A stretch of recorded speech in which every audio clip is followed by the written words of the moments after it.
Zombies, ghouls, the living dead. They have been referred to as many things. But what is the exact composition of these beings? What are they really? We've seen the Hollywood depictions and sci-fi stories that entertain us, but do we really feel educated about these potential threats to mankind's very existence?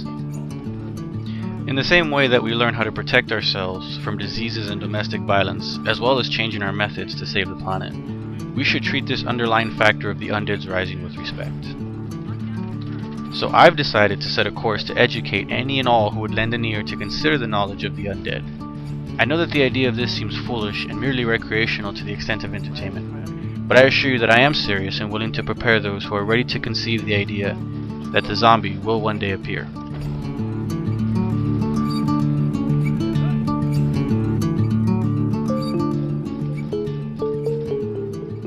In my findings, I stumbled upon two individuals who agreed to share their insight on the subject of the undead. The first is Leonard Haywood, a well-respected biophysicist from the California Institute of Technology. He has undergone extensive research while still holding much of his integrity intact.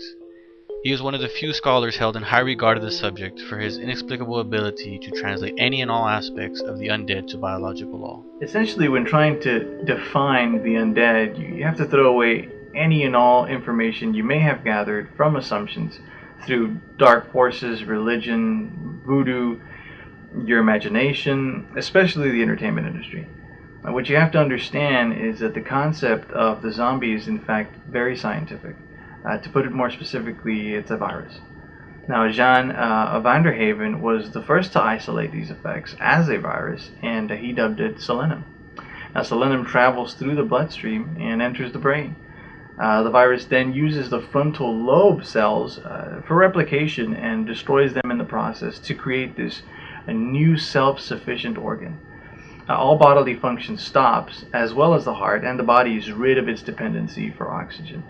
Now, at this point, the victim is considered dead, but once the mutation of the brain is complete, the body is reanimated. The victim may resemble a human, but make no mistake, it is indeed a new organism, a member of the living dead. And then there's Adam Kingler, more notorious and accredited with an apparent experience with the undead. You may remember him from a 1993 scare along the Carson River in Nevada. He had apparently survived a zombie uprising on a camping trip. Covered in the blood of his peers, he was dismissed as delusional, never charged, but his story was never justified with a search for those alleged zombies.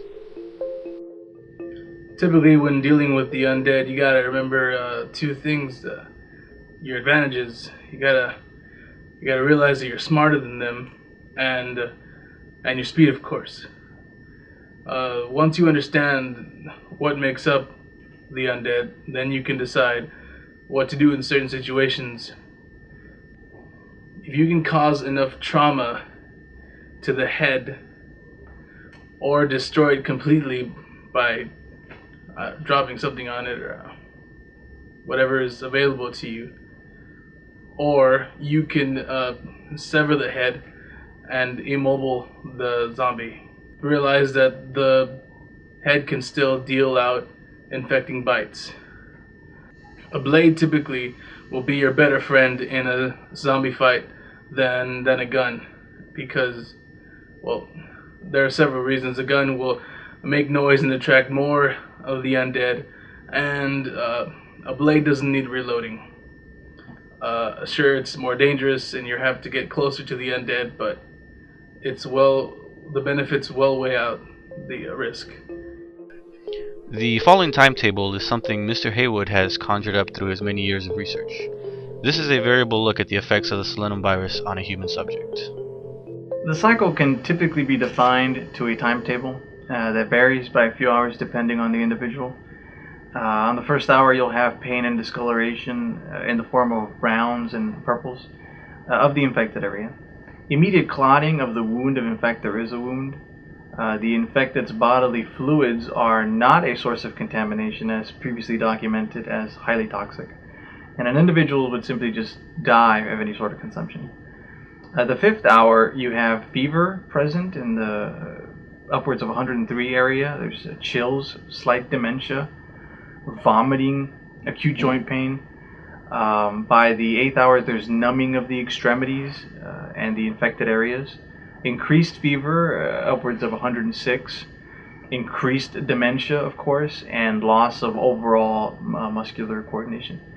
By the 11th hour, you have paralysis of the lower body, overall numbness, and slowed heart rate. And as you continue by the 16th hour, you have a flat-out coma. And by the 20th hour, heart stops and there's no brain activity. It's clinically death. A few hours after that, typically 3 to 4 hours, 23rd, 24th hour, we have reanimation.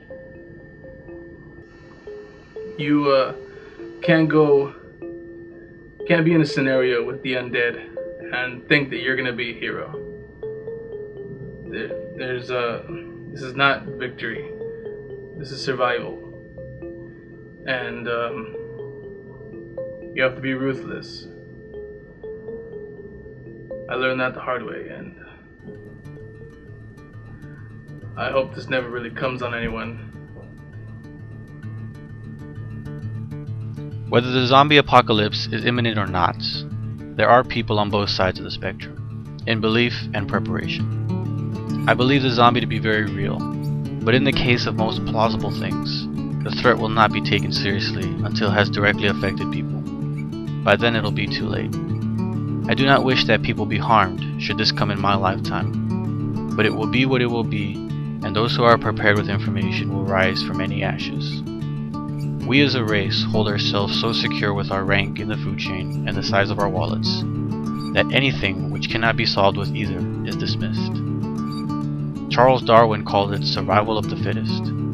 People are so certain that they know what that means until the moment they're faced with tragedy. Will your confusion consume your mind in the hour of adversity, or will your mind surface the knowledge needed to survive?